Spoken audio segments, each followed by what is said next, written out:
Bismillahirrahmanirrahim. Assalamu alaikum. So today we are discussing about the master theorems जो कि हमारी DAA देखने सीखने की पूरी एक सीरीज़ चलती आ रही है। तो इस सीरीज़ में हमने काफ़ी कुछ कवर कर लिया है design and analysis of algorithm के बारे में। तो आज एक और टॉपिक है मास्टर थ्योरम, एडवांस टॉपिक है, इसके बारे में सीखने जा रहे हैं। सबसे पहले देखते हैं कि मास्टर थ्योरम की वर्किंग कैसी होती है। बेसिकली जो मास्टर थ्योरम्स है ये डिवाइड एंड कनकर हमने ऑफिशियल एल्गोरिथम्स पढ़े हैं, उनके बारे में जो उनका रनिंग टाइम है वो कैलकुलेट करता है। रनिंग टाइम हमने जब डिवाइड एंड कनकर का रनिंग टाइम पढ़ रहे थे तो हमने दो तरीके से देखे था।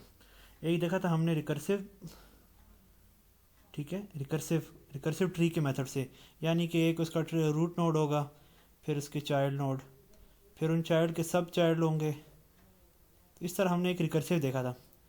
फिर हमने उसके जिस कहते हैं ना लेवल बाय लेवल हमने उसका टाइम कैलकुलेट किया था। और एक हमने ये तरीका कार देखा था नंबर 1, और दूसरा जो तरीका कार देखा था वो था हमारा टेलीस्कोपिक मेथड, ठीक है।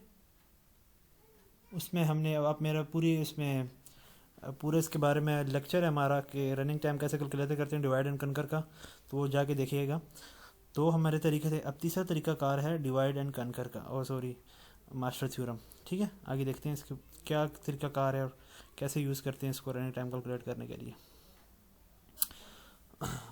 ये देखें, it is used for to solve the recursive problems, ठीक है। रिकर्सिव प्रॉब्लम सॉल्व करने के लिए मास्टर थ्योरम यूज़ होता है। सो हमने जब भी हमारे पास कोई प्रॉब्लम आएगी तो उसमें ये मेंशन होगा कि इसको मास्टर थ्योरम से सॉल्व करें। तो हमारे पास पहले T of running time of this algorithm, और ए इसमें जो हमारे पास होगा कांस्टेंट होगा, ठीक है। कांस्टेंट में हमेशा ये जो होगा ग्रेटर देन और इक्वल टू 1 होगा। किसी एल्गोरिथम में अगर ये कंडीशन ट्रू नहीं होती तो वो मास्टर थ्योरम उसका सॉल्व नहीं कर सकते हम। एक बात हो गई। दूसरी बात कि n जो है उसको तो खैर है वो ज़ीरो भी हो सकता है, जो भी हो सकता है, लेकिन जो b है ये हमेशा ग्रेटर देन 1 होगा। दूसरी बात, ठीक है। फिर आगे हम चलते हैं तो ये उसका वो फंक्शन यानी जो रनिंग टाइम हमें दिया हुआ कांस्टेंट टाइम जो था उसमें वो होगा ये।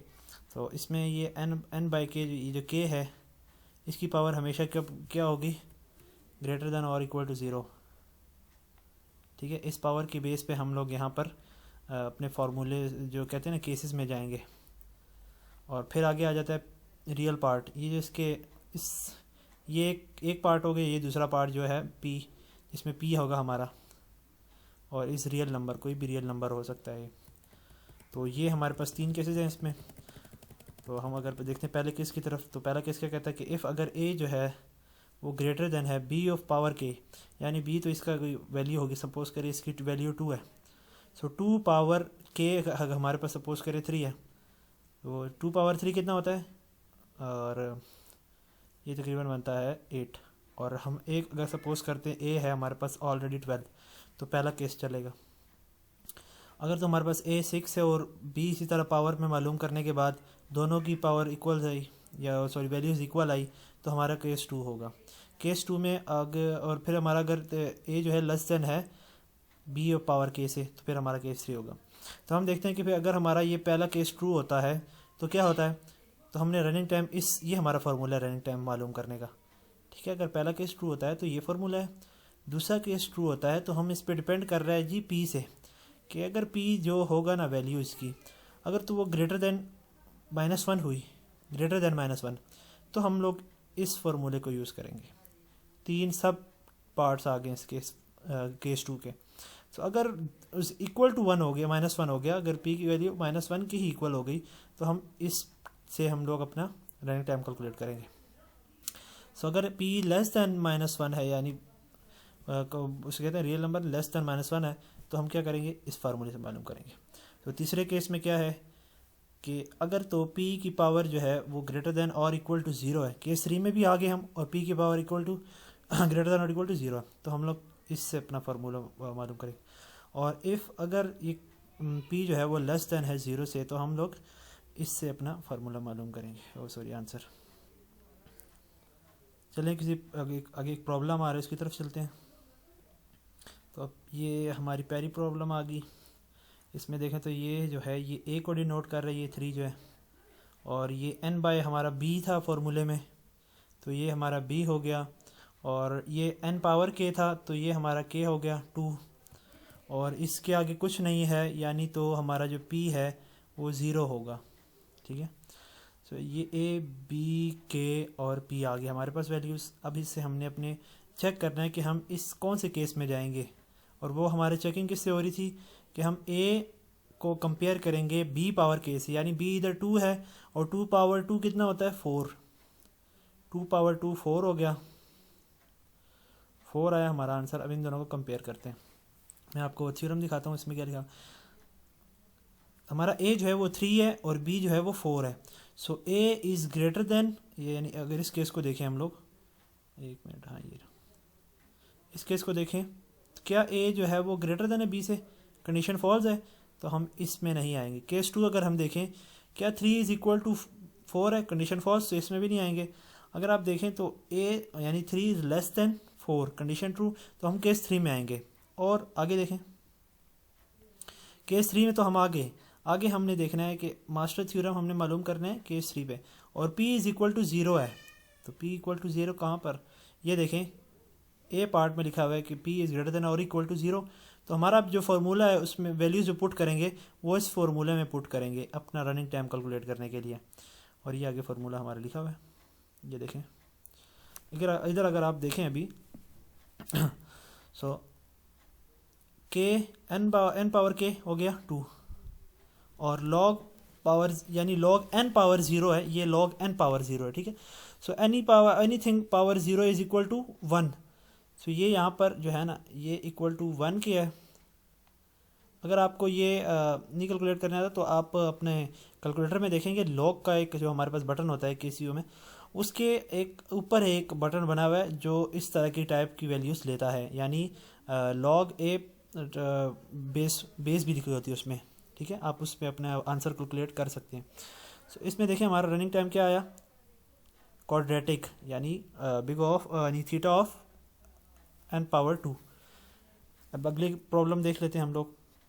प्रॉब्लम क्या है जी, 4 यानी a, ये b है हमारे पास, और ये n पावर k है। वही सब कुछ है इसमें, बस आगे हमारे अब आंसर में थोड़ा चेंज हो गया। ये देखें, अगर हम b पावर 4 k करें तो इक्वल टू 4 आता है, और a हमारा 4 है। तो अब यहाँ पर अगर आप देखें तो ये हमारा केस 2 अप्लाई होता है। केस 2 में क्या कहता है कि a is equal to b power k, यानी 4 इज़ इक्वल टू 4, बेस 2 में आगे। अब अगर आप देखें इधर गौर करें तो हमारे पास 3 केसेस थे केस 2 में, 1 2 3, और जो हमारा p है ये सारे उस पर डिपेंड कर रहे हैं। सो अगर हम देखें p की वैल्यू जो है वो ग्रेटर देन -1 है, यस, क्योंकि 0 जो है वो -1 से ग्रेटर है। तो हम लोग देखते हैं यहाँ पर कौन सा केस बनता है। p value is greater than -1, तो हम लोग वैल्यू अप्लाई करेंगे, वो किस पे अप्लाई करेंगे, इस पे।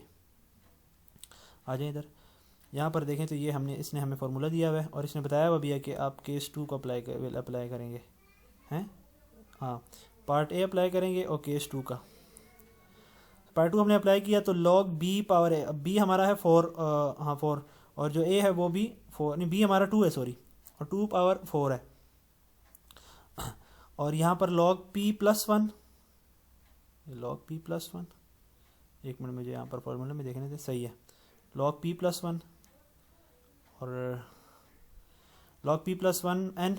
तो अगर हमें इसको इसमें डालें कैलकुलेटर में, आप वैल्यूज़ डालें, सिर्फ ये लिखें आप, तो ये आपका आंसर देगा 2। ठीक है, ये हमारा आंसर होगा 2, इसका आंसर। ये जो बाकी कैलकुलेशन है ये मैनुअल कैलकुलेशन की भी, इसलिए इसने इस तरह लिखी है कि अगर इसने मैनुअल किया ना, तो मैनुअल की तरह मैं आपको बताता हूँ। 2 पावर 2 इक्वल टू क्या होता है 4।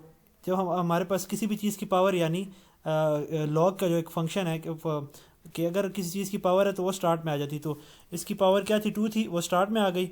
log 2 ऑफ 2 जो होता है वो इक्वल टू 1 होता है, किसी मतलब log 2 ऑफ 2 आप कैलकुलेटर से देखेंगे तो आपको समझ आ जाएगा। फिर अगर हम देखें आगे log 0 पावर एनीथिंग log 1 की पावर 1 होता है, तो इसी log n, ये log n चलता आ रहा है साथ। तो आगे जो हमारा आंसर आया वो क्या आया, रनिंग टाइम, ये हमारा आंसर आया। आगे हम अगर अब देखें तो ए हमारे पास 1 है, ठीक है, और बी हमारे पास 2 है, और वही, ठीक है। और यहाँ पर अगर देखें तो A1 इज़ लेस देन 4, तो ये हमारा कौन सा केस बन रहा है, 1 इज़ लेस देन बी, और A is less than B हमारा केस 3 बन रहा है, ये हमारा केस 3 बन गया। और इसमें भी कौन सा पार्ट अप्लाई होगा इसमें कि P is greater than equal to 0, P is greater than और इक्वल टू 0, ए पार्ट बना। इसमें हमने सिंपल क्या किया था, n⁻2 लॉग, ये जो हमारी इधर क्या है, एक मिनट, लॉग पी की वैल्यू 0 है तो हमने इधर 0 पुट कर दिया, anything power 0 is equal to 0, तो ये हमारा आंसर आ गया। अगला केस देखते हैं हमारा केस 1 का जी। अब ये आ गया हमारा ए बी और एन के, हमारा इस टाइम 1 है, ठीक है। तो 16 4, और अगर 4 की पावर हम लोग के करें तो क्या आता है, 4 आता है। So 16 is greater than 4, A is greater than B, ये हमारा केस 1 बन रहा है। केस 1 में हमने क्या सिंपल अप्लाई करना है, ये अप्लाई करना है। अब देखते हैं बी क्या है, बी 4 हो गया और ए जो है वो 16 है। अब उसी तरह कैलकुलेटर उसने फिर मैनुअल किया हुआ है, यहाँ पर आप कैलकुलेटर में सिंपल आंसर पुट करें तो आपका आंसर दे देगा। यहाँ पर 4 टू द पावर 2 किया हुआ है इसने, यानी 16 तो किस तरह बनता है हमारे पास, 4 का स्क्वायर लें तो 2 इस तरह शुरू में आ गया, ठीक है, और 4 और 4 ये इक्वल टू 1 होता है, तो इसने यहाँ पर ये 1 लिख दिया, 1.1 किसी भी चीज़ का मल्टीप्लाई हो तो 1 आता है। अब अगर आप इधर देखें तो इस क्वेश्चन में हमारा जो आंसर है वो टोटली डिपेंडेंट ऑन n है।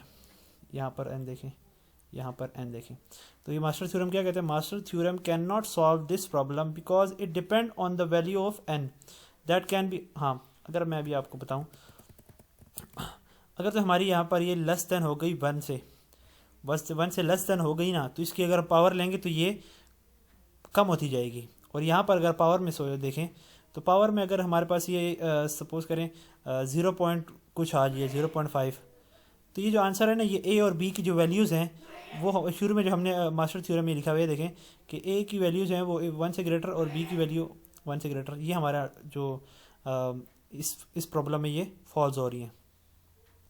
इस प्रॉब्लम में फिर कोई प्रॉब्लम है, वो क्या प्रॉब्लम है कि ये जो ए है, ये ए हमारा, ये हमने कंडीशन लिखी थी कि ग्रेटर दैन और इक्वल टू 1 होगा, तो हमारा इस मास्टर थ्योरम इसको भी सॉल्व नहीं करेगा। और क्या, ये देखें सिंपल। और अगला प्रॉब्लम क्या है कि 64t और n/8 माइनस log n, इसमें क्या कह रहा है कि हमारे पास this second term must be, हाँ कभी भी यहाँ पर माइनस नहीं होगा, यहाँ पर हमेशा प्लस होगा, पॉजिटिव होगी। ये जो वैल्यू है ना, ये सेकंड टर्म जो है ये हमेशा पॉजिटिव होगी। यहाँ पर देखें इस क्वेश्चन में तो ये नेगेटिव है, सो अप्लाई, सो हेयर भी master theorem can not be applied. So यहाँ पर हम अपना लेक्चर करते हैं एंड। इंशाल्लाह उम्मीद करता हूँ कि आपको ये वीडियो समझ आई होगी। अगर समझ आ गई है फिर उसको आप शेयर करें ताकि बाकी लोगों को भी समझ आ सके। तो मिलते हैं अगली वीडियो में, तब तक के लिए अल्लाह हाफिज़।